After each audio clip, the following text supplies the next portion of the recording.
The centenary celebration of Bhagwan Sri Sathya Sai Baba. Today we are commencing the Vahini Mahotsavam week, and as part of those celebrations, we have the recording on because also inaugurated in the morning today, and it will all of you to find time during this week to listen. Sure. And the other element of the celebration is we have a talk daily on the Bhagawatha Vahini written by Bhagwan Sri Sathya Sai Baba. And today we have the first talk in the series of 6 talks. And today the topic is Bhagavatam and Parikshit. And to deliver this satsang, we are immensely happy to have with us Sri Sundar Anantharaman, who is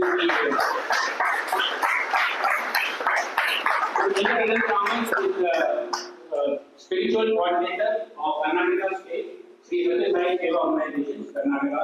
So, for now, it is Sri Sundar Anantharaman to read the addresses. Yeah.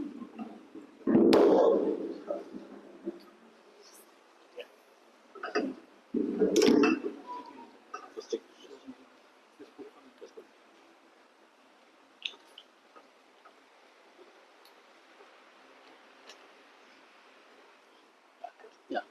Presentation.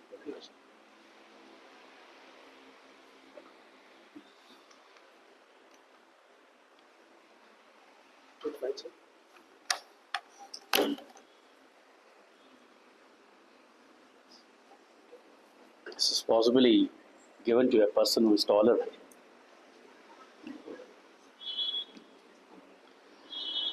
Om Sri Sai Ram. Offering my most humble pranams at the divine lotus feet of our most beloved Bhagwan.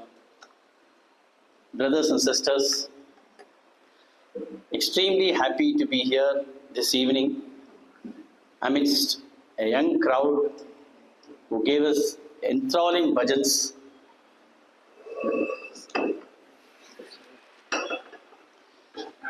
For the past 45 minutes, I've been the witness to the enthralling bhajans, and coupled with the video darshan of Bhagwan, just took us back to years of reliving those nostalgic memories. Thank you, brothers, for all that, sisters, for this experience. Today marks really a celebration, and I think the tone is rightly set with vibrant bhajans and darshan of Bhagwan. I'll just give you a brief introduction about what this Vahini Mahotsavam is all about, because we must be aware of this as a background. We have been having Vahini Sudhamrita, and we have been having Vahini Swadhyaya. Vahini Swadhyaya is also a national program. Vahini Sudhamrita is also a national program. One is an online discussion. It's like a study circle. And the other one is like a Vahini Sudhamrita is a certification program, a 3-year certification program. And we will be covering all the 15 Vahinis written by Bhagwan in these both streams of exposure to Bhagwan's teachings.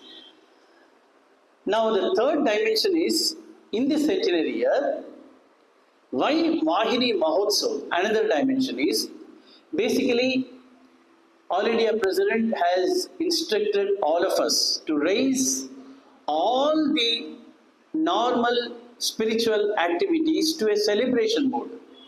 So bhajans also will go on a celebration mode, Nagar Sankirtan will go to celebration mode, Vedam chanting will go to a celebration mode, Vahini also will go to a celebration mode. So he instructed us to do some program on Vahinis, and it should be a celebration. So we coined it as Vahini Mahotsavam.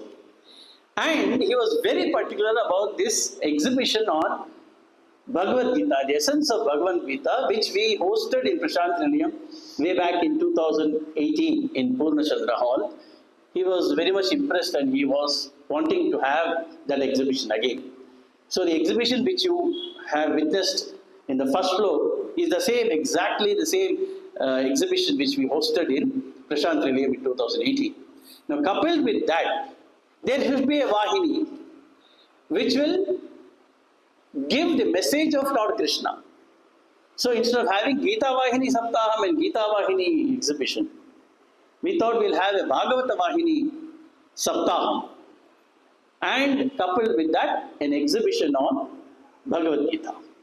So what you do, we get in the first floor is a message of Bhagavan, a message of Krishna, and what you get here is the Leelas of Krishna. I can see a lot of serious faces. It's like having a Kajar Halwa with ice cream. Right? Kajar Halwa, hot Kajar Halwa on top, and cool ice cream here. Combined, I don't know whether you have tasted that. If you have not tasted, please request Vinod Gaurav to have prasadam probably tomorrow or day after.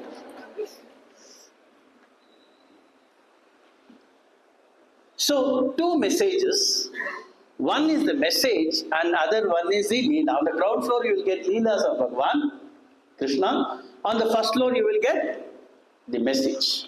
What a combination. So this is what is called as Mahotsavam. Mahotsavam is celebration. Why Mahotsavam? On the centenary celebrations of Bhagavan. Now, we have chosen, we cannot cover the entire Bhagawatha Vahini, so many chapters in 7 days. It's very difficult. So we have taken concepts and we are going to cover more or less the quintessence of the whole Bhagawatha Vahini in 6 different topics. So today is the first topic where we are going to discuss about Bhagavatam and Parikshit, more or less a bird's eye view on Bhagavatam, an introduction to Bhagavatam, and about Parikshit also.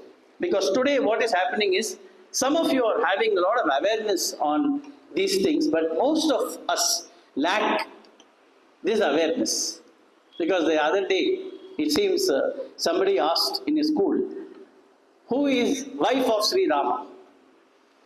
That boy is very familiar, Mr. and Mrs. So, Mr. Rama, Mrs. Rama.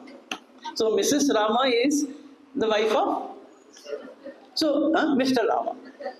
So, you don't have to even remember Sita and Rama. So, that is the state of affairs today. I am not criticizing anybody. All of us have to be blamed for that. Now, that is exactly what we are going to discuss today in Bhagavatam and Parikshit. Why did Bhagavatam was written? Now, when Veda Vyasa completed the writing of Mahabharata, and also you know that he has also authored Brahma Sutram, the Upanishads and all that. He has written all the Puranas also. One of the Puranas, a Mahapurana, was Bhagavatam. He wrote all that, but yet he was not happy. Something was lacking. There was no peace. You may be wondering why I have put one more figure here. Very, very familiar figure. And most of us represent that. Most of us represent that every day. More specifically, those who are working in corporates, is a very, very normal sight to see. Right? Why is it this happening? Is that, let us have a comparison. Veda Vyasa wrote Mahabharata. Veda Vyasa wrote all the Upanishads. Veda Vyasa wrote even Brahma Sutra. Veda Vyasa wrote other Puranas also. He should be very happy, dancing with joy. But he was not happy. Why was he not happy? That question was lurking with him, and came Narada. And he asked Narada, why is it that I am not happy? You are happy always singing the glory of God, like what Guru Raj and all these people were singing. Glory of God, you are singing always, singing on Narayana, you are happy, and Nideshka Sanchari, you keep going as our people go from here to New York and back and all that. You are very happy singing His glory, but I am not happy. I am not a bhajan singer. I am a writer. Right? I don't get the same happiness that you are getting. Why? Then Narada said, you have been writing about Mahabharata, that man killed this man went away, there's so many soldiers were killed and things like that. You were only hovering around the war. That is the reason why you did not have peace. Now come on, start writing about the glory of God. the love of God, the leelas of God, then you will find fulfillment. Then he started writing Bhagavatam. When he wrote Bhagavatam, he was able to get a lot of satisfaction.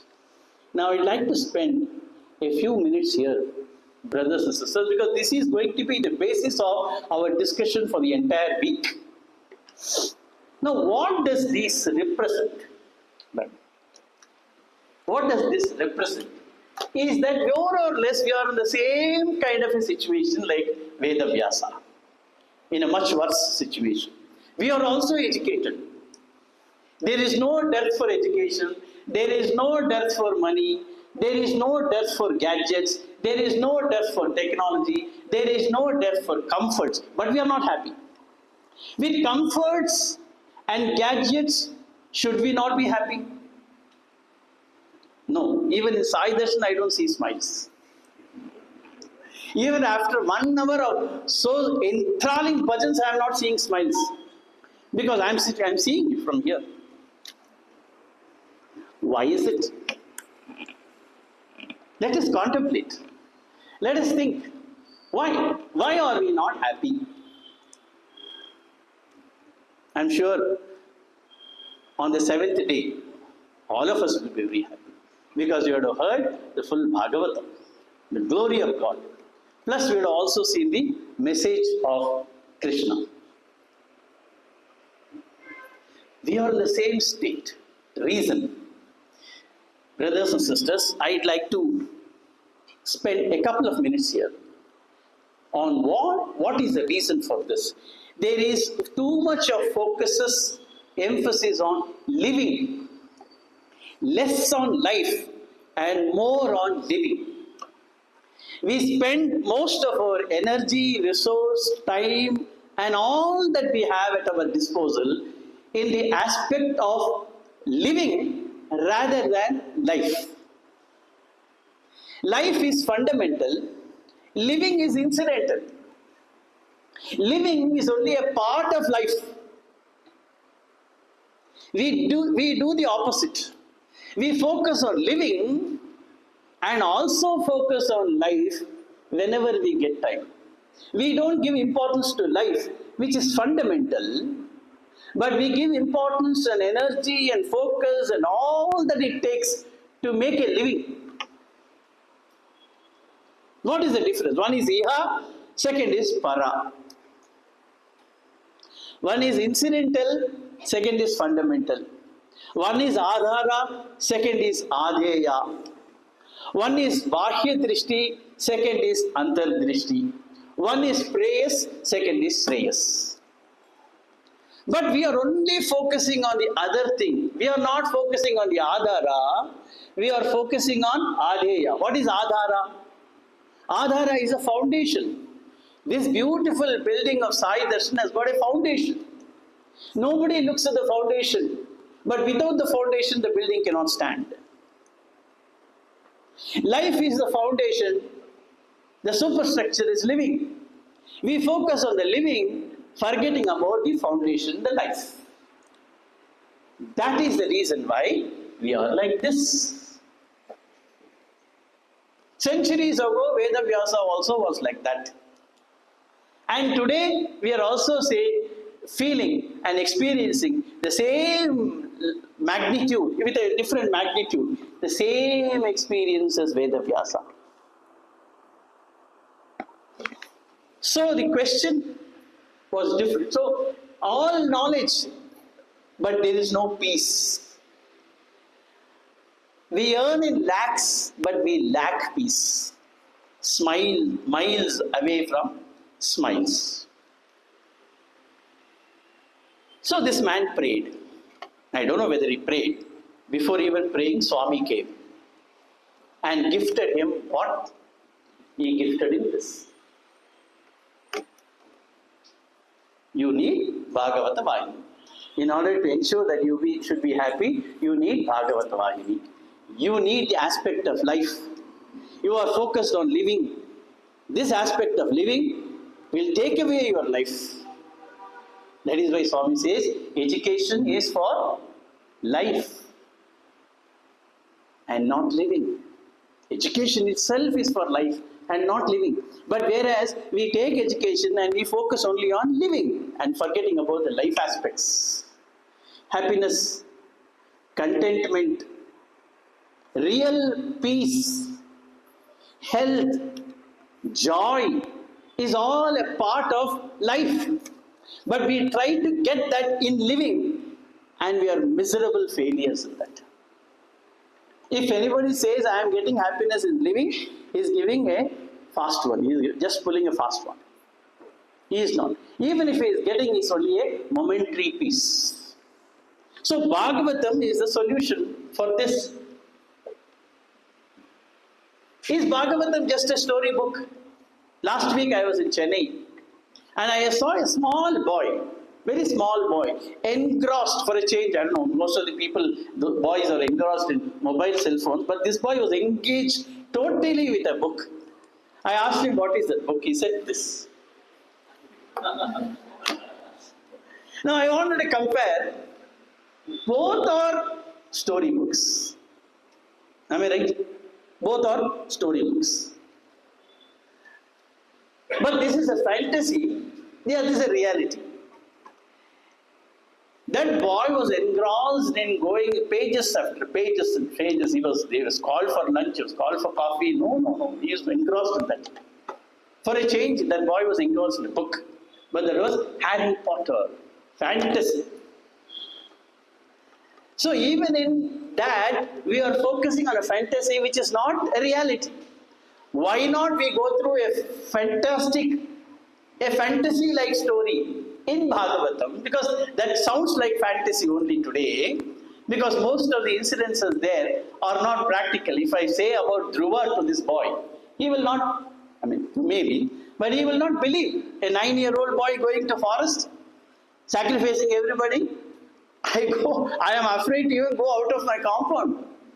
How can you go to this thing with all the snakes and all the wild animals and spend years and years there standing on one leg, sacrificing food and all that and chanting God's name, whom we don't see?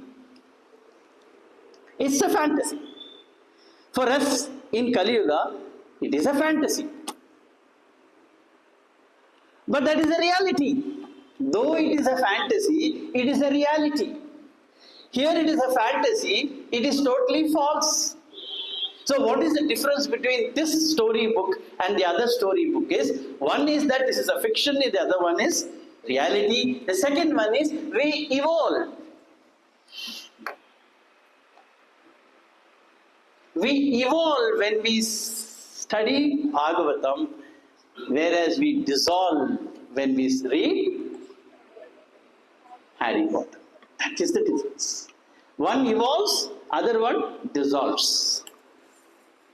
So that is the basic difference. Though apparently both are storybooks, apparently both are fantasies, apparently both are maybe not closer to reality according to our thinking, but yet one evolves and the other one dissolves. That is the basic difference. So, Bhagavatam is a prescription for happiness. Bhagavatam is a prescription for contentment.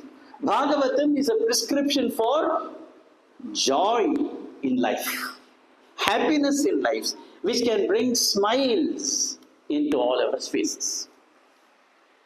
Technology. What G? Technology.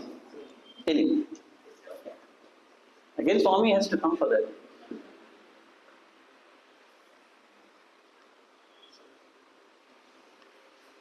Now, Bhagavatam, Swami says, is a travel from bhakti to mukti. Bhakti to mukti. It starts with Bhagavatamu, Bhagavatamu in Telugu. It starts with bhakti, the first step. Bhakti will lead us to Jnanam. Jnanam will lead us to Vairagyam. Vairagyam will lead us to Tattvam. And Tattvam will ensure Mukti. This is one way of analyzing Bhagavatam according to Swami. So, Bhagavatamu, the word itself is split like this beautifully. Bhagavata Bhakti will lead to Jnanam, Tattva and Mukti.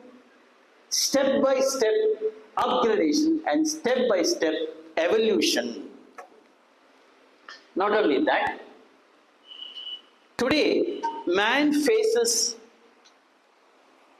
three types of conflict in the present world. When science and technology have reached the highest level, what are they? Conflict with man and nature. Conflict with man and nature, because we are exploiting nature every time. Any scientist, any experiments, we are exploiting, we are in fact playing with nature. So it interferes into the purity by polluting it. For example, the 5 elements has been created by Lord. We disturb the 5 elements. We don't realize, but by our own action, we disturb the balance of creation. The 5 elements has been created with an intention, with a long-standing sankalpa of the Lord. But we try to disturb that creation. We try to disturb that balance, and we create an imbalance. And that is the reason why we are having tsunami, we are having fire accidents, we are having earthquakes, we are having tornadoes, we are having whatnot. So man is in conflict with nature. All in the name of science and development, all in the name of technology, all in the name of real progress. I don't know where progress is. The second is man is in conflict with man. There is no unity. There is no understanding. Right? Why? Mainly because we are in conflict with your ideas. I have an idea, you don't comply with that. You have a request, I don't comply with that.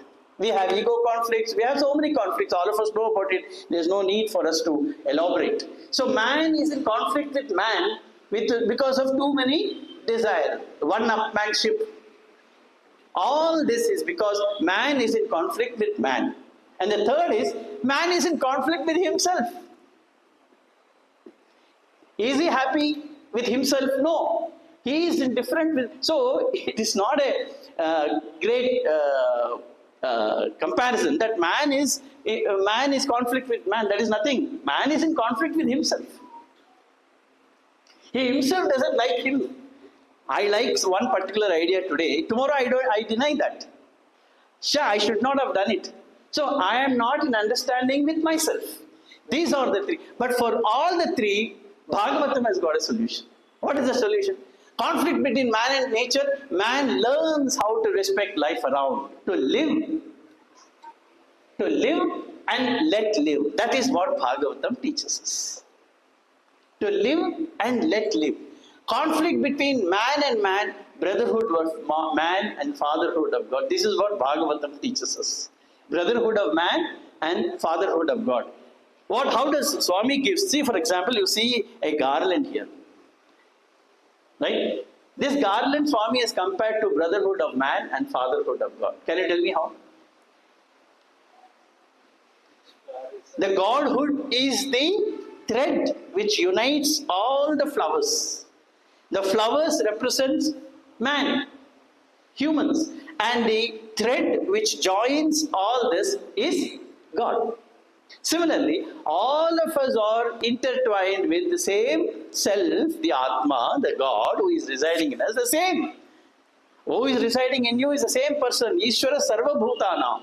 So similarly, man, brotherhood of man and fatherhood of God is demonstrated in Bhagavatam. The third one, conflict between man and himself, that is why Papa Bhiti, Deva Priti and Sanghani. That we learn from Bhagavatam. So Bhagavatam teaches purity in thought, word and deed. So the challenges of today is addressed and answered by Bhagavatam. Don't miss it. Brothers and sisters, don't miss it. Don't say today is Sunday, I had time, I went for Bhagavata Saptaham. Tomorrow I may come only late, I will come only at 8 o'clock from my office. Don't miss it. Please come every day. And I am telling you, Bhagavatam is one such Puranam where you listen to it for 7 days, it will give you joy. It will emancipate all our sins. It will delete all our sins. That is the beauty of Bhagavatam. Don't miss it.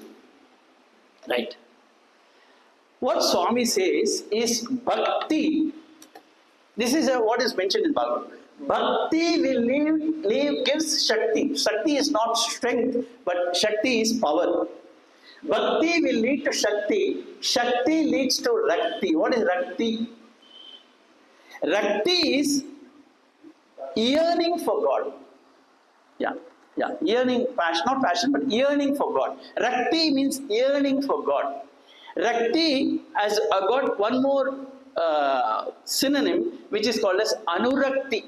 And Anurakti is attachment to God. We are attached to the world, but Bhakti will lead us to Shakti, and the Shakti will give us Anurakti, and that Rakti leads us to Virakti. Virakti is not disappointment. Virakti is detachment. Attachment to God and detachment to the world. Attachment to reality and detachment to non-atma or anything which is not reality. Attachment to life and detachment to living. Attachment to para and detachment to iha. Attachment to shreyas and detachment to preyas. Right? Attachment to antardrishti and detachment to bahya drishti. Because bahya drishti we have seen in the first floor, bahya drishti leads to pranashyati. Pranashyati is destruction. So virakti is the gateway for mukti.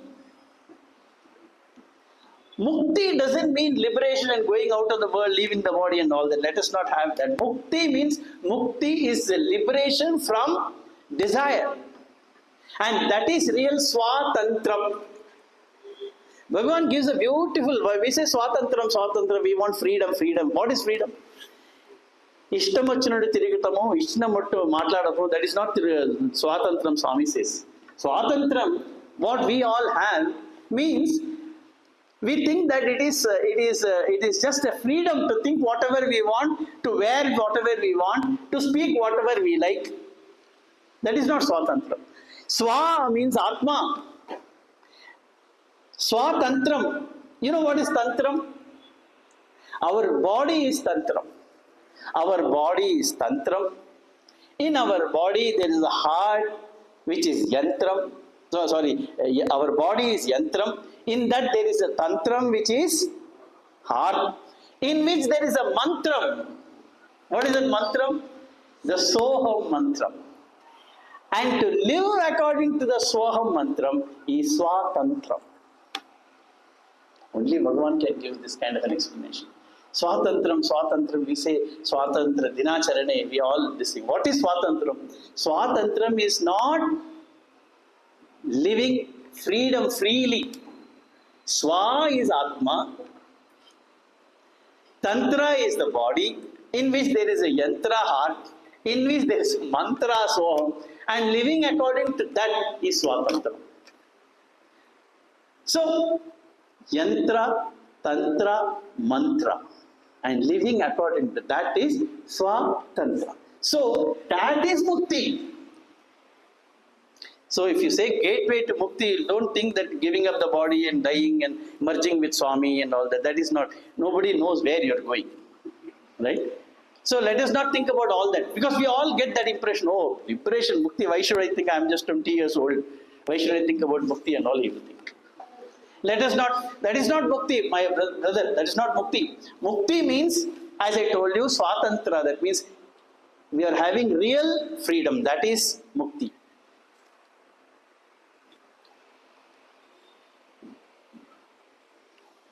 What is the essence of Bhagavatam is Ashtadasha Puraneshu Vyasaya Vachanadvayam Paropakara Punyaya Papaya Paripitam. This is the quintessence of all the 18 Puranas. Veda Vyasa wrote 18 Puranas, and Swami says if you keep all the 18 Puranas, you can, drape a bed sheet on that and nicely sleep. It is so big, like a huge king size bed. all the 18 Puranas put together. And the essence of that is just 2 sentences. The essence of all the 18 Puranas put together is just 2 sentences. Ashtadasha Puraneshu Vyasaya Vachana Dvayam. Dvayam means 2. Paropakara Punyaya Papaya Paripitan. That is what you see in Prashanthi Nilayam. Help ever, hurt never, love all and serve all. Right? See, this is the essence of Puranas, which Vedavyasa wrote. Now, what does Bhagavatam do to all of us? What is going to be the benefit if I attend this Bhagavata Saptaham every day? It gives a taste for Godward thoughts. Today we are filled with worldly thoughts. We are filled with how to make money, how to get promotion, how to build up my bank balance. We are only hovering around this, whether we accept it or not. You may not accept it outside, but heart to heart, we all have only that. Tomorrow I have that assignment. That assignment will give us so much of money. I can become so much richer. That man is so much richer. I need to compete with him. I need to become richer than him. All this is all there. But what does Bhagavatam do? Is Bhagavatam creates a taste for God. And only with God we get happiness. Only with God we get the real happiness, the contentment we get. So, the stories and experiences, though it may sound fantastic or fantasy, it gives us the strength, the inner strength that God is there. Faith will work, and we have to work towards that. Towards that, it gives a path. It speaks of intense yearning for God. We have intense yearning for worldly things. Intense yearning to go abroad. Brother was saying this afternoon, how I wish I stayed in Switzerland. Sorry, good. He liked Switzerland so much that I made a mistake of staying in Bangalore. I should have been staying. So this is the kind of intention we have. This is the desire we have. Bhagavatam, brother will reverse it. Please come every day. Bhagavatam will ensure that we have the real desire, the desire to be closer and dearer to God. It speaks of intense yearning for God, the thrill of experiencing God. It gives us dedication, devotion, discipline, determination, and all the 5 Ds which Swami is talking about. Yeah. So Bhagavatam also gives us a warning. Fear of sin. It also says what you will be if you don't follow the Godward path. Like what happened to Hiranyakashipu. Right? So if we don't want to be like Hiranyakashipu, want to be like Prahalada, so it also wants, the same story wants us to better be going towards God. It gives you the thrill and experience and happiness of being with God, going towards God. It also talks about the other thing. It's like Rama is both Yama as well as Rama. He was Yama to Ravana, right? And God to the other devotees. So similarly, the same Bhagavatam has got twin effects depending upon where we are, right? So it can either be a warning like Hiranyakashipu, what Hiranyakashipu met with the fate, or like Prahalada. So it gives us both. Now I'd like to share with you, when you read Bhagavatam, we should be clear about certain matter of facts. Sage Vyasa's son was Sage Sukha. We should not be saying who was Sukha, Sage Sukha was the one who narrated the entire Bhagavatam to Parikshit, and Sage Sukha is the son of Sage Vyasa. And you will be getting this, reading about these 2 characters. Sage Samika was the father of Sringi. And Arjuna and Subhadra had the son Abhimanyu and Uttara, and for Abhimanyu's son was Parikshit. We have to know this relationship, because when we are reading the Bhagavatam, I thought we should not have any doubts about this relationship. Now, the birth of Parikshit. Parikshit, the name itself says that Pariksha, he was doing a lot of Pariksha, continuously Pariksha. Not the Pariksha which the CET or all this Pariksha. The Pariksha is what this Prasanna Kannan trains all the people to write Pariksha. Not that Pariksha. We are used to that Pariksha only. Pariksha is inspection. The child was inspecting everybody. Who is that divine personality who saved me when I was in the womb of my mother? Who is that divine personality who? So the quest for God was imbibed, was intertwined with his thinking. When he was born itself, he had that desire for God. Now this is the real desire. Even before, he wanted to know who. So anybody who fondles the child, he was looking intently on the eyes of the person and said, is he the person who saved me? Is he the person? No, he doesn't resemble like that. Is he the person? No, he doesn't resemble. He was looking at everybody. Who is the person who saved me? Since he was doing Pariksha, he was called as Parikshit. And ultimately when he came to the divine hands of Lord Krishna, he knew that he is the master. He is my loving God who saved me. He got the answer, even as a child. So he was not willing to even part company with the Lord. Right? So Parikshit, the name itself is because of that. Now, what did Parikshit do? You may say it's all a fate. Yes, it is a fate. But then, what are the lessons we can learn from Bhagavatam? It is not a story. It is not a fantasy. It happened. It is all stories which happen, real-time stories. But what lessons can we learn is that if an ordinary citizen makes a mistake, it is pardonable. But if a king, a minister, a chief minister, or a prime minister makes a mistake, it is unpardonable because the mistakes will cost lives and living aspects of various citizens of the country. So that is unpardonable. So they have to be idealistic persons. Don't compare them with today's ministers and all that. They have to be idealistic people who lead by example. Kings of those days were like that. They were able to control their anger, they were able to control their ego, they were able to control their emotions. And in fact, they did a lot of penance, they did a lot of prayer only to condition their mind. Sama, Dama, Uparati, Titiksha, Shraddha and Samadhana. Sadhana Chatushtaya it's called as. They practiced all that. They practiced Yamadama, Dharana, all this, the Ashtanga Yoga aspect also they practiced. Why? Because they have to set an example to others. That used to be the idealism portrayed by the kings of those days. Unlike today. So, when a king makes a mistake, it is unpardonable. He made a mistake.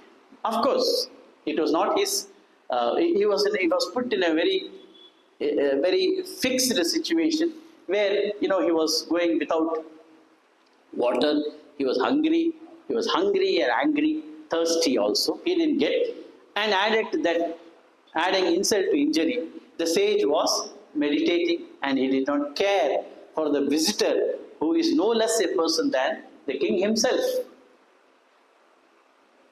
So he was naturally disturbed. So what did he do? He put a dead snake on his neck. But what happened? The mistake turned out to be a blessing in disguise. Now this is what we have to learn from Bhagavatam. The mistake turned out to be a blessing in disguise. Without any reason, the king did not do a mistake. It was because of the providence. Because of providence, he had to do that. And if you go through this Bhagavatam, this thing, Yudhishthira was very, very particular that what all will happen to Parikshit.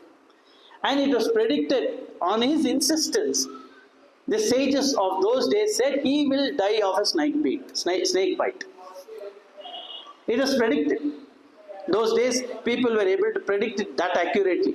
And he was worried because of that. He was not worried. He didn't, that happiness that he gained, that will be a very popular king and he will be accepted by all the subjects. All this did not attract him. He wanted to know how he will die.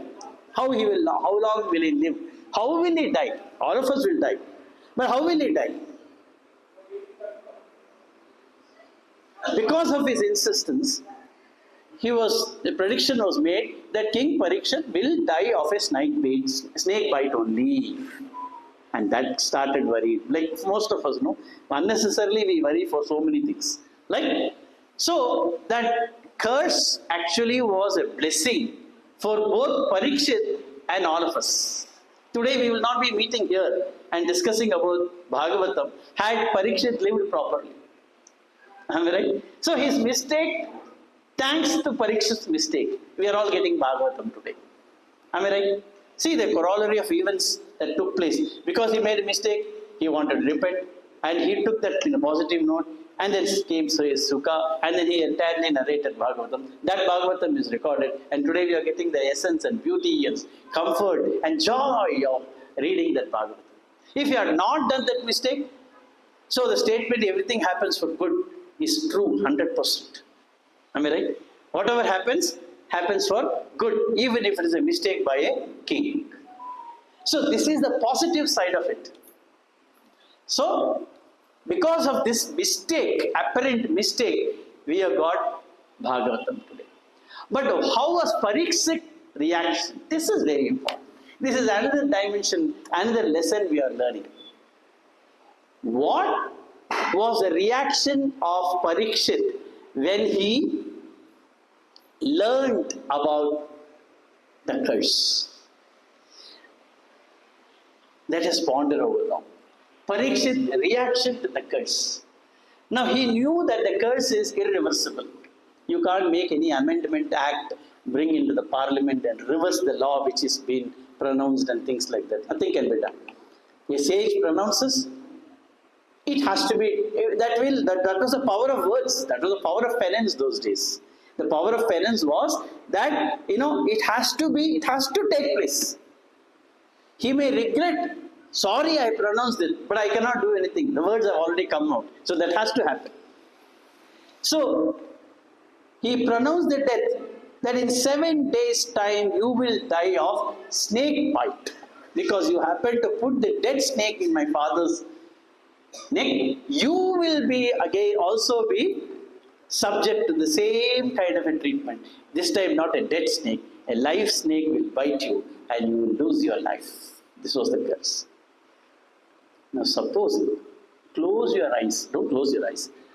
Close your eyes and think, if that way we were to be in Parikshit's place, that you are going to live only for 7 days, yes, what will you do? Write the will. If you have property, write the will first. Call it an insurance company. Put advance claim. Write all the properties. Ensure that everything is transferred to everybody's name. Right? We do all these aspects of living. We do that. Let's not say no, I will not do it. We will all do it. 7 days time. This is a very important aspect, brothers and sisters, to think. Anybody says, or we know that only 7 days we are going to live. What all we will do? All the sons and daughters who are abroad, those who are staying in New York, Australia, Melbourne, come on, please come. Please come, call all of them. Because they will all be abroad only. Nobody will stay with you. They will all be abroad. They will come. Come everybody with their family. Right? We do all these things, no? And you know what all we do. So, there also we don't think about God. We will not say that let us go to Sai Darshan at least every day, attend the bhajans. Why only come on Sunday? Why only come on once in a month Narayan Seva? Let us do Narayan Seva every day. Do we think that we should do hospital duty during that 1 week? Do we say that we will go to Parthi Seva 1 week? No. Where do we have the time for all that? Call all our children and grandchildren and all that. Transfer all the property. That is what people do. But what did Parikshit do? Parikshit listened to glory of God. He left his kingdom, left his family, his son, wife, everybody. He was a minister, he was a king. He had a lot of responsibilities. He handed over everything within a day. Not even a day, because he has got only 7 days. Within an hour, he left everything, handed over everything. Alone, he came to forest. And there, for his blessing, sage Sukha entered. And Sukha was, it is all ordained, pre-ordained. Sukha was a most proficient person to narrate Bhagavatam. And he said, now this is a golden chance for me to narrate Bhagavatam to you. And Parikshit thought, this is a golden chance. I cannot get a better opportunity rather than thinking about Lord for the next 7 days. Morning to evening, he was only immersed in joy. He never thought about the death sentence. He never thought about anything. He forgot his sleep, food, everything. He was immersed and he was blessed for a soul-filling Bhagavatam for the 7 days. Enjoyed that. And unconsciously, he was just listening on the 7th day. One simple snake came, bit, and he left his body. Happily, thinking about Krishna, only on the contemplation of Krishna. This is the story of Bhagavatam. This is how all of us should be if we are focusing on the life aspects.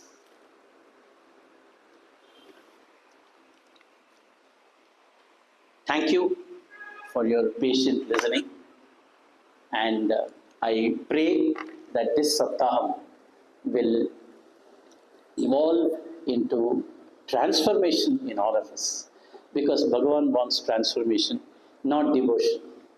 As one of the students was saying, devotion vastundi potundi. Kani devotion vastundi potundi. Kani the transformation will remain. And whatever little transformation we are trying to achieve, let us achieve in this 1 week. And let us try to practice about the stories of Bhagavatam. There are various very good concepts. There is a concept on avatars. There is a discussion on avatars. There is a discussion on karma. There is a discussion on the majesty of Lord Krishna's avatar. Then there is a discussion on the personalities who are connected to Bhagavatam, like Prahalada, like Dhruva, Ambarisha, and all these people. And what can we gain? What can we learn from those livings, from those lives? So all these aspects are being discussed. In quintessence, you are going to get the essence of Bhagavatam in the next 1 week. Invite all your friends. Invite all your relatives, and please be a part of this Bhagavata Saptaham. Thank you. Jai Sai Ram.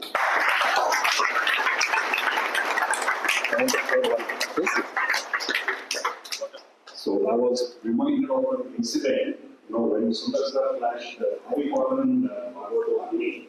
I guess it is the will of Bhagavan that Sundar chose that book. It's actually a real life incident. So there was one of the alumni who has completed his PhD in physics, and he was teaching in Bengaluru. And one day, Swami was in Bengaluru. He had a Harry Potter book with him, and he was totally fascinated by it. So he even took it to Sai Darshan, and he was reading Sai Darshan before they had taken him to writing. And the boy got to see most of Swami's Jula. And Swami noticed that book in his hand. Swami said, hey, what is that book? So he was very hesitant. That's not the kind of book you take into trying. But he was so fascinated, he took a Harry Potter into trying. But Swami was insistent. So despite his hesitation, he had to show that book to Swami. Swami looked at it and said, why do you waste your time reading such books? Okay. Instead, read Bhagavatam. Oh, he said? Oh my God. The boy, listening to the divine command, stopped reading that book and started reading the Bhagawatha Vahini. Okay. We all have read Bhagawatha Vahini, but the divine command was there. He was so absorbed into reading Bhagawatha Vahini. He had a library session and he was reading that book and he was trying to go for lunch, but was engrossed in that book. He captured it so much that it was quite late, by the lunch session and everything. And when he was walking back to the hostel, those who know, from the college library to the hostel, there is a ground. But then all the boys had already gone and there was nobody on that road. He was lost in the contemplation of the glory of Krishna. And when we looked, we had the darshan of the Vishwarupa of Krishna in the college ground. And the result of this is the mind. He slowed and lost his consciousness. What he regains is when he regained his consciousness, he was lying in his bed in his home. So who found it, who took him, all that remains unknown. But that is his recollection. So I thought I'll share this episode when I saw Harry Potter.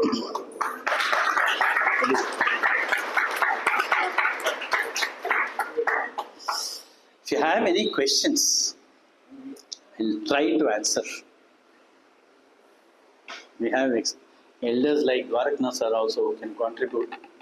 And we have a lot of people, resource persons also who can contribute. But if you have any questions. Yes.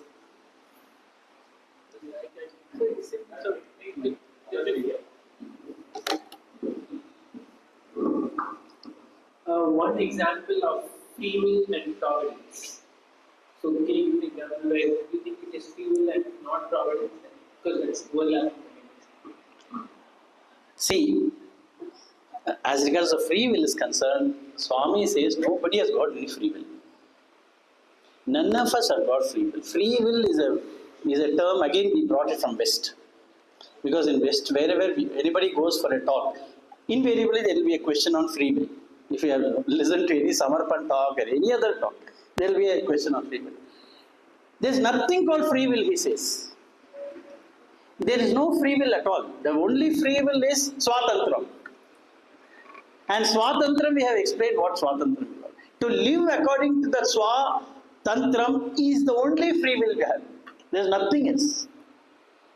So free will is out of question. And providence is, we cannot do anything. But providence can be changed by grace of God. By sadhana, by purity, providence also can be changed. That is all the difference. Thank you.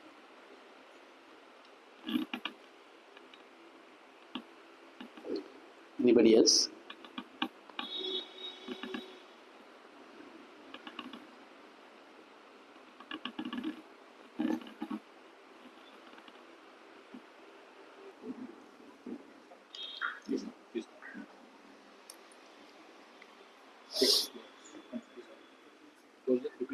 Yeah. Close up.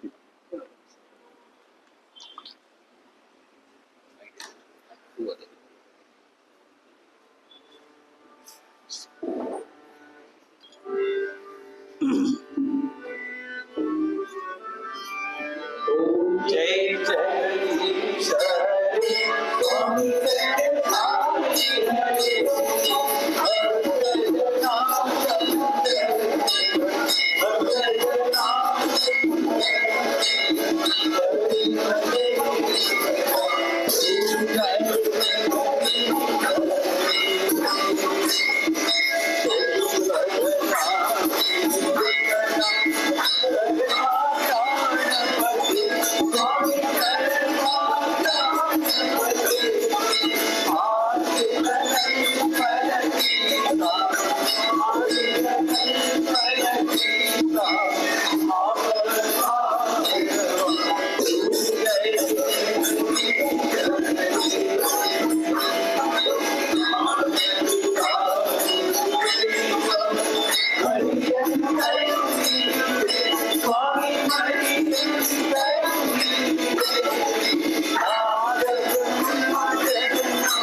Thank you.